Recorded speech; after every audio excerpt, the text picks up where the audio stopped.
Hi friends, welcome back to PF information Telugu. ఈ వీడియోలో ఒక ఈపీఎఫ్ మెంబరు ఈ విధంగా ఒక కామెంట్ చేస్తున్నారు. సో కామెంట్ ఏంటో మీకు చూపిస్తూ ఎక్స్ప్లెయిన్ అయితే చేసుకుందాం. వీడియోకి లైక్ చేయండి, అలానే కొత్తగా చూసేవారు సబ్స్క్రైబ్ చేయండి. చాలామందికి పెన్షన్కి సంబంధించినటువంటి సందేహాలు చాలా ఉంటాయి. సో వాటి గురించి మనం ఎంత ఎక్స్ప్లెయిన్ చేసుకున్నా కూడా ఇంకా ఏదో ఒక డౌట్ అనేది మిగిలి ఉంటుంది. ఎందుకంటే పెన్షన్ అనేది అలా మరి ఈపీఎఫ్ఓ ఆ స్కీమ్ తీసుకురావడం జరిగింది. ముందుగా ఇక్కడ నేను మన యొక్క యూట్యూబ్ కామెంట్ అనేది ఓపెన్ చేసి చూపిస్తాను. ఓకే ఫ్రెండ్స్, ఇక్కడ మీరు చూస్తున్నారు, ఇది ఈపీఎఫ్ ఖాతాదారులు మనకు చేసినటువంటి ఒక కామెంటు. సో చాలామందికి కూడా ఇదే సందేహం అయితే కనిపిస్తుంటుంది. సో హాయ్ అన్నయ్య, నేను పాత 2-3 కంపెనీలో వర్క్ చేసి ఉన్నాను. అయితే పాత కంపెనీలో నుండి నేను ఎంప్లాయీ షేరు మరియు ఎంప్లాయర్ షేరు రెండింటిని విత్డ్రా చేసుకున్నాను, కానీ పెన్షన్ అమౌంట్ అనేది అలాగే ఉంది. అయితే ప్రస్తుతం వర్క్ చేస్తున్న కంపెనీలో రీజైన్ చేసిన తర్వాత ఫామ్ 10C అప్లై చేస్తే ఓల్డ్ కంపెనీకి సంబంధించిన పెన్షన్ అమౌంట్ కూడా వస్తుందా అని అడుగుతున్నారు. సో ఇక్కడ చాలామందికి ఇదే డౌట్ అనేది ఉంటుంది. సో ఎలాగంటే గతంలో చాలామందికి అవేర్నెస్ లేదు కదా పెన్షన్ ఎలా విత్డ్రా చేయాలనేసి. సో మీరు ఒకే కంపెనీలో డ్యూటీ చేస్తుంటే ఎటువంటి ఇబ్బంది అయితే ఉండదు.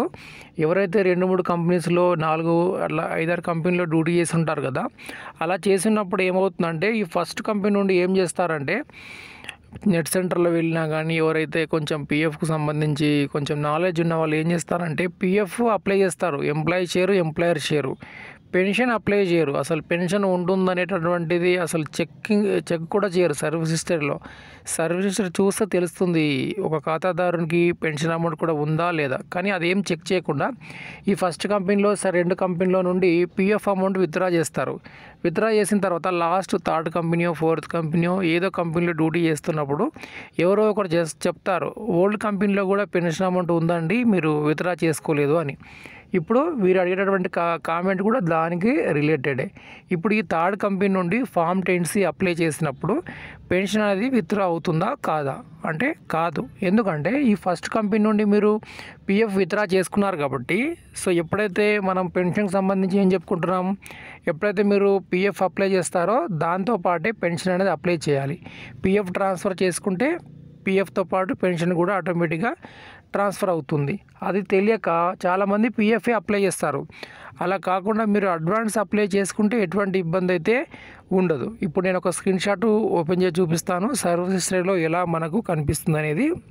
ఓకే ఫ్రెండ్స్, ఇక్కడ మనం ఒక ఈపీఎఫ్ మెంబర్కి సంబంధించిన సర్వీస్ హిస్టరీ ఓపెన్ చేసి చూస్తున్నాము. ఇక్కడ వీరు 2 కంపెనీస్లో డ్యూటీ చేయడం జరిగింది. సో ఇప్పుడు వీరు ఈ ఫస్ట్ కంపెనీకి సంబంధించి పిఎఫ్ అప్లై చేసుకున్నారు. ఓన్లీ పిఎఫ్ అంటే ఎంప్లాయీ షేరు ఎంప్లాయర్ షేరు రెండింటిని విత్డ్రా చేసుకున్నారు, కానీ పెన్షన్ అమౌంట్ విత్డ్రా చేసుకోలేదు. ఇప్పుడు ఈ 2nd కంపెనీలో డ్యూటీ చేస్తున్నారు. ఇప్పుడు ఈ 2nd కంపెనీలో ఎగ్జిట్ అయిన తర్వాత ఇక్కడ ఫామ్ 10C అప్లై చేసినప్పుడు పెన్షన్ వస్తుందా అనేది చాలామందికి సందేహం రాదు. ఎందుకంటే ఈ ఫస్ట్ కంపెనీ నుండి పిఎఫ్ ట్రాన్స్ఫర్ చేసుకుంటేనేమో మీకు పిఎఫ్ పెన్షన్ 2 కలిపి వస్తుంది. కానీ ఫస్ట్ కంపెనీలో మీరు ఆల్రెడీ ఇక్కడ పిఎఫ్ తీసేసుకున్నారు కాబట్టి మనకేంటి ఈపీఎఫ్ ఏం చెప్తుందంటే పిఎఫ్ ఒకసారి పెన్షన్ ఒకసారి ఇండివిజువల్గా మనం తీసుకోలేం. పిఎఫ్ పెన్షన్ ఒకేసారి విత్డ్రా చేసుకోవాలి.